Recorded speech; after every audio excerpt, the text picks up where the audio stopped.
बात उस वक्त की है जब भगवान बुद्ध इस धरती पर अवतरित थे। एक आदमी जिसके पास धन दौलत की कोई कमी नहीं थी, जीवन बिताने के लिए एक चरित्रवान पत्नी और राम लक्ष्मण जैसे दो बच्चे भी थे। सब कुछ था उसके पास।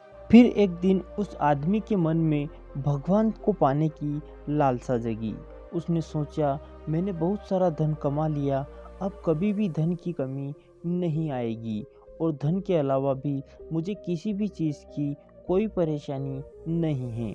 अब बचे कुछ जीवन में मुझे ईश्वर के दर्शन करने हैं। उस आदमी ने ईश्वर को ढूंढने की ठान ली। ईश्वर को खोजने की शुरुआत उसने मंदिरों और धर्म स्थलों के निर्माण करवाने से की, पर बहुत सारे मंदिर बनवाने के बाद भी उसे ईश्वर के दर्शन नहीं हुए। फिर उसने दान पुण्य करना शुरू किया।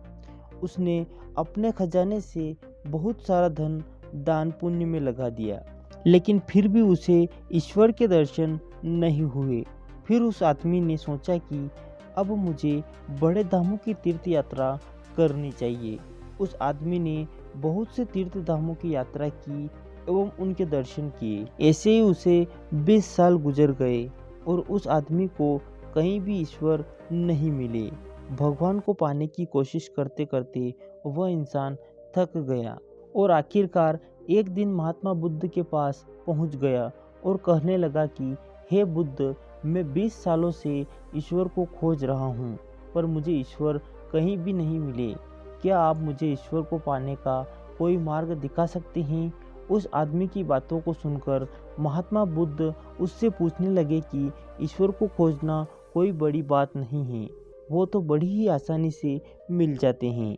अच्छा, तुम यह बताओ कि ईश्वर को खोजने के लिए तुमने क्या किया और कहाँ कहाँ खोजा? वह आदमी बुद्ध को सारी बात बताता है कि मैंने बहुत सारे मंदिरों एवं धर्म स्थलों का निर्माण करवाया एवं दान पुण्य भी किया और कई सारे तीर्थ स्थलों के दर्शन भी किए, फिर भी मुझे ईश्वर के दर्शन नहीं हुए। महात्मा बुद्ध उसकी बातें सुनकर हंस पड़े और कहा, ठीक है, तुम्हें ईश्वर के दर्शन करने हैं ना, तुम शाम के वक्त मेरे पास आ जाना, तुम्हें ईश्वर मिल जाएंगे। वह आदमी आश्चर्य से भरकर वहाँ से चला गया।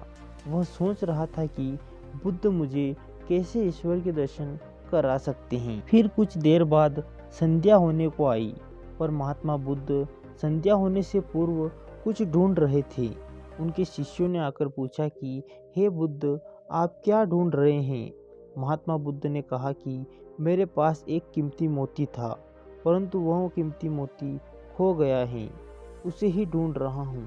महात्मा बुद्ध की बात सुनकर शिष्य भी उस मोती को ढूंढने में लग गए। सभी मोती को ढूंढ ही रहे थे कि इतने में वह आदमी भी वहां पर पहुंच गया। उसने देखा कि कुटिया के बाहर महात्मा बुद्ध और उनके शिष्य कुछ ढूंढ रहे हैं। उस आदमी ने बुद्ध के पास जाकर पूछा कि हे बुद्ध, आप क्या ढूंढ रहे हैं? महात्मा बुद्ध ने कहा, मेरा कीमती मोती खो गया है, उसे ही ढूंढ रहा हूँ। ये सुनकर वह आदमी भी उस खोए हुए मोती को ढूंढने में लग गया। ढूंढते ढूंढते रात होने को आई, पर मोती नहीं मिला। वह आदमी परेशान हो गया और फिर उसने महात्मा बुद्ध से पूछा कि गुरुजी, आपने आखिर बार मोती कहाँ देखा था? ठीक से याद कीजिए। महात्मा बुद्ध सोचकर बताते हैं कि मैंने आखिरी बार वह मोती कुटिया के अंदर देखा था। यह सुनकर वह आदमी गुस्से में आ गया और बुद्ध से कहने लगा, आप में थोड़ी सी भी अक्ल नहीं है बुद्ध।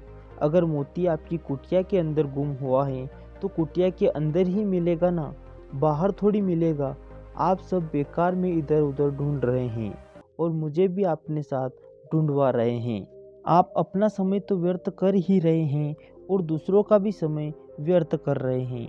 फिर महात्मा बुद्ध उस आदमी की तरफ देखकर मुस्कुराने लगे। यह देखकर वह आदमी बोला कि हे बुद्ध, आप हंस क्यों रहे हैं? मुझे कुछ समझ नहीं आ रहा है।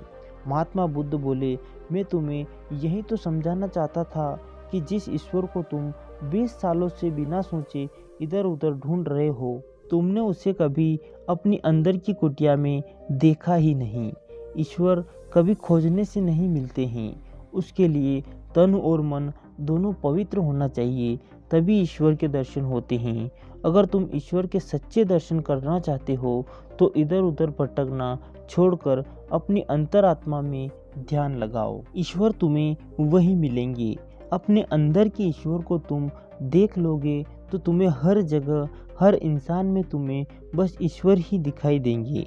महात्मा बुद्ध की यह अमृत भरी वाणी सुनकर उस आदमी को अपनी गलती का एहसास हो गया और बुद्ध के चरणों में गिरकर माफ़ी मांगते हुए कहने लगा कि मैं बेकार में ही इधर उधर भटक रहा था।